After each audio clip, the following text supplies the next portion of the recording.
என்னிடத்தில் கேட்டார்கள், உங்கள் அண்ணன் இனிமேல் என்ன இருக்கிறது? அவர் நாடடைந்து எல்லாத்தையும் இழந்தாகிவிட்டது என்று சொன்னார்கள். நான் சொன்னேன், மக்களே, ஒரே ஒரு ஏக்கர் நிலம், ஒரு ஏக்கர் நிலம், இந்த பிரபாகரா நீ கேட்ட சுதந்திர தமிழிடம் இதுதான் என்று அவன் ஒற்றை ஏக்கர் நிலத்தில் அண்ணனை நிக்க விட்டு போ.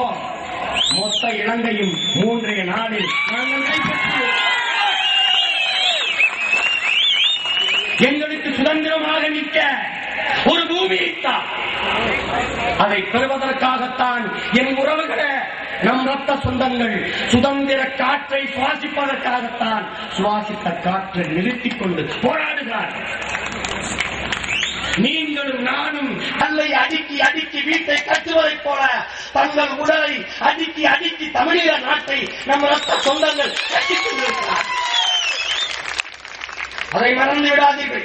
செருப்பு அருந்து போனாலே வெளியே செல்ல வைக்கப்படுகிற என் இனமே, 100 பேரை நீ சந்தித்தால் 70 பேருக்கு கால் இல்லை, மீதி இருக்கிற 30 பேருக்கு கைகள் இல்லை.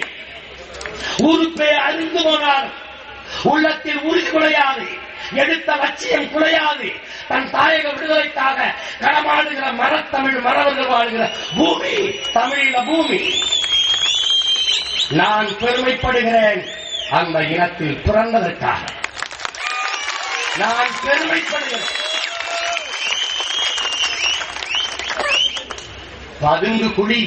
பதுங்கு குழியில் ஒளிந்து ஒளிந்து பள்ளிக்கூடத்துக்கு செல்கிற பிள்ளைகளை பதறுகிறது மனது. என் அன்பான பெருமக்களே, நம் பிள்ளைகள் பள்ளிக்கு போவார்கள். நம் ரத்த உறவுகள் கிபீர் என்ற அந்த விமானம் வரும்போது காட்டுகிற கருவியை அல்லாத ஒரு தாக்குதலில் அடித்து அந்த கருவியை கைப்பற்றிக் கொண்டு வந்து தலைவரிடம் கொடுத்துள்ளார். அங்கே கிபீர் பறந்தால் இது சமிக்கை காட்டும், தேசம் எங்கும் குரல் ஒலிக்கும் எச்சரிக்கை மணி. உடனே நம் பிள்ளைகள் ஓடிப்போய் பதுங்கு குழிக்குள் அப்படியே பதுங்குவார்கள். அவர்கள் முகத்தை பார்க்க முடியாத ஒரு மகிழ்ச்சி. ஒரு நாளைக்கு 100 தடவை இந்த மாதிரி மணி ஒலித்தால் நம் பிள்ளைகள் எந்த கவனத்தில் படிக்கும், எப்படி நிம்மதியாக படுத்து உறங்கும். கற்பனை செய்யுங்கள். நம் பிள்ளைகளின் விளையாட்டு நாம் திருடன் போலி செய்து விளையாடுவது போல நம் பிள்ளைகள் குச்சிகளை துப்பாக்கிகளாக வைத்துக் கொண்டு சிங்களன் தமிழன் என்று விளையாடுகிறார்கள்.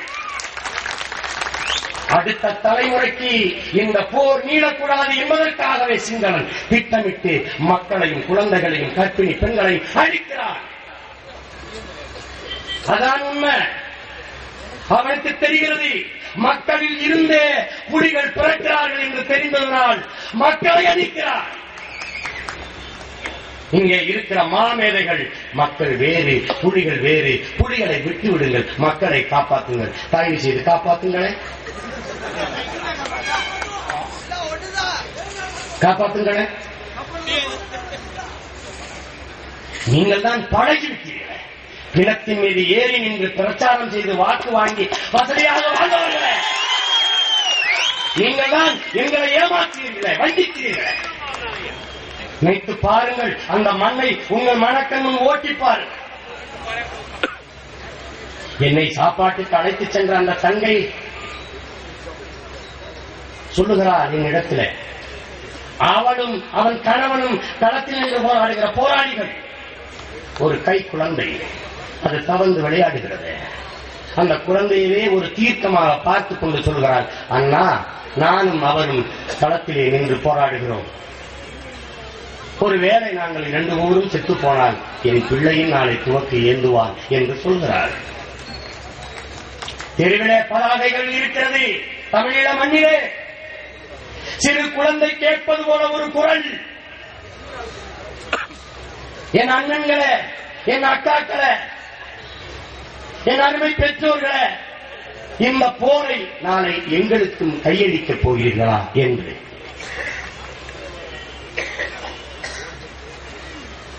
நினைத்து பாருங்கள். பண்டார வன்னியனின் வாரிசு அங்கே வக்கத்தில் கிடக்கிறது. சோழ பெருமன்னன் அருள்மொழித்தேவனின் பிள்ளைகள் அங்கே அடிபட்டு சாகிறது. உன் ரத்தம் குதிக்க வேண்டாமா? செத்து போன மாட்டின் தோல் அதை மடித்து ஊதுகிற போது, துருத்தியாக செய்து ஊதுகிற போது பெரும் மூச்சை கட்டுகிறதே, பெரும் நெருப்பாக மாறுகிறது, கடின இரும்பை ஊறிக்கு வளைக்கிறது. செத்து போன மாட்டின் தோளுக்கு இருக்கிற சுவாசம், சூடு சுரணை உயிரோடு இருக்கிற மரத்தமிழனுக்கு இருக்கிறமா வேண்டாமா?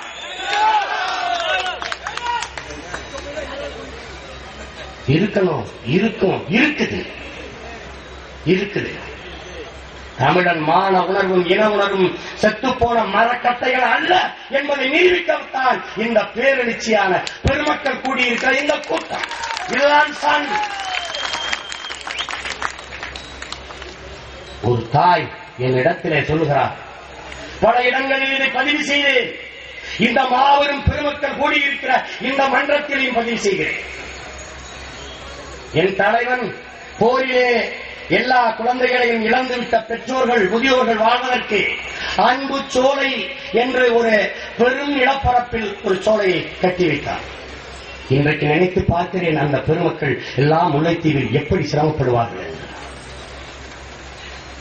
அங்கே போய் அவர்களை சந்தி என்றார். நான் போய் சந்தித்தேன். அவர்களின் இடத்தில் அன்பு ஒழுக என்னை ஆற தழுவி பேசினார்கள். அவர்கள் அத்தனை பேர் வார்த்தையிலும் என் அன்பு மகன், என் தலைவன் என்று 95 வயது நிரம்பிய ஒரு பெரியவர் என் தலைவன் என்று சொல்கிறார், என் அன்பு மகன் என்று சொல்கிறார். என் அன்பான பெருமக்களே, அதில் ஒரு தாய் என்னை அருகே இருக்க வைத்து, உட்கார் என் பிள்ளையே உட்கார். போரில் 2 பிள்ளைகள், எனக்கு 2 பிள்ளைகளும் களமாட அனுப்பினேன், வீரச்சாவு அடைந்து விட்டார்கள். ஒரு சின்ன வருத்தம், அப்பாவும் இங்கேதான் இருக்கிறார். எனக்கும் அப்பாவுக்கும் இன்னும் 2 குழந்தைகள் இல்லையே, தலைவருக்காக களமாட அனுப்ப என்று வருத்தப்படுகிறார். அதே தாய் என்னிடத்தே சொல்கிறார், என் அன்பான மகனே சீமான், நாங்கள் எல்லோரும் செத்து விழுந்தாலும் அழிந்து ஒழிந்தாலும் பரவாயில்லை, தலைவர் என் தலைவன் என் அன்பு மகன் பிரபாகரன் மட்டும் பத்திரமாக உயிரோடு இருந்தால் போதும் என்கிறார். அவன் சொல்லுகிறான், அவன் நட்டு வளர்த்த பனை மரமும் அவன் நட்டு வளர்த்த தேக்கு மரமும் அவன் காலடி பட்ட இடத்தில் முளைத்த புல்லும் பூண்டும் புலியாக மாறி நாளை தன் தாயக விடுதலைக்கு களமாடும் என்கிறார். இந்த தலைவன் தீவிரவாதி, தீவிரவாதி. இதெல்லாம் உலக கொடுமை ஐயா. நீங்க உதவு வேணும், ஓத்திரம் பண்ணாம இருக்க. எங்களுக்கு நீங்கள் உதவி செய்யவில்லை, ஓத்திரம் செய்கிறீர்கள். எங்கள் இணையெதிரி சிங்களனுக்கு உதவாதீர்கள், வெளியேறுங்கள். சண்டையை நாங்கள் பார்த்துக்கிறோம். நல்ல அப்பனுக்கு பிறந்தவன் நானா சிங்களனா என்று நாங்கள் நீங்கள் தயவு செய்து வெளியேறுங்கள். போரை நீங்கள் நிறுத்த வேண்டாம், போர் நடக்கட்டும். மண்டியிட்டு சாவது மரத்தமிழ் மரவனுக்கு பழக்கம் அல்ல. மோதி சாகிறோம், விடு, மோதி சாகிறோம். உலகெங்கும் பரவி வாழ்கிற வேர் வரைக்கு வாழ்கிற என் தாய் தமிழ் உறவுகள் தவிக்கிறார்கள், துடிக்கிறார்கள், கையை பிசைந்து கொண்டு நிற்கிறார்கள். என்ன செய்வது தெரியவில்லையே என்று துடிக்கிறார்கள். இந்த நிலை ஏற்பட்டால் உலகெங்கும் பரவி இருக்கக்கூடிய தமிழீழ உறவுகளில் பல லட்சம் பேர் நாங்கள் நாடு புக வேண்டிய அவசியம் வரும் என்று சொல்கிறார். இவர்கள் மட்டும் இறையாண்மை பேசி தடுக்கலை என்றால் இங்க இருக்க கூட்டமெல்லாம் தமிழகத்தில் தான். அப்படியும் கிளம்பி போயிட்டான் தூத்துக்குடிக்கு கொஞ்சம் பேரு. அதுல கைது பண்ணி கூட்டி வந்துட்டாங்க. நீங்க விட்டு பாருங்க, சிங்களனா நாங்கள் அமோதிக்கிறோம். கால் துப்புனா ராஜபக்சே எங்கே கொள்வாங்க தெரியாது. காய் கடாரம் என்றோம், வாதாபி கொன்றோம். கோட்டை கட்டி ஆண்ட இனம் ஓடி கட்டி தூங்குகிறது அகதியாக. கல்லுமாவில் கோலம் போட்டால் ஈ எறும்புக்கு கூட இரையாகாம போய்விடுமோ என்ற அச்சத்தில் அரிசிமாவில் கோலம் போட்டோம். மாண்புமிகு மிக்க ஒரு இனம். எங்கள் வீட்டில் விருந்துள்ள வாருங்கள், உங்களுக்கு பட்டு புடவையும் பொன்னும் மணியும் கொட்டித் தருகிறோம் என்று கூப்பிட்டு விருந்துண்டு விருந்தளித்து பரிசு கொடுத்த ஒரு இனம் பட்டினி கிடக்கிறது, சாகிறது நாளாந்த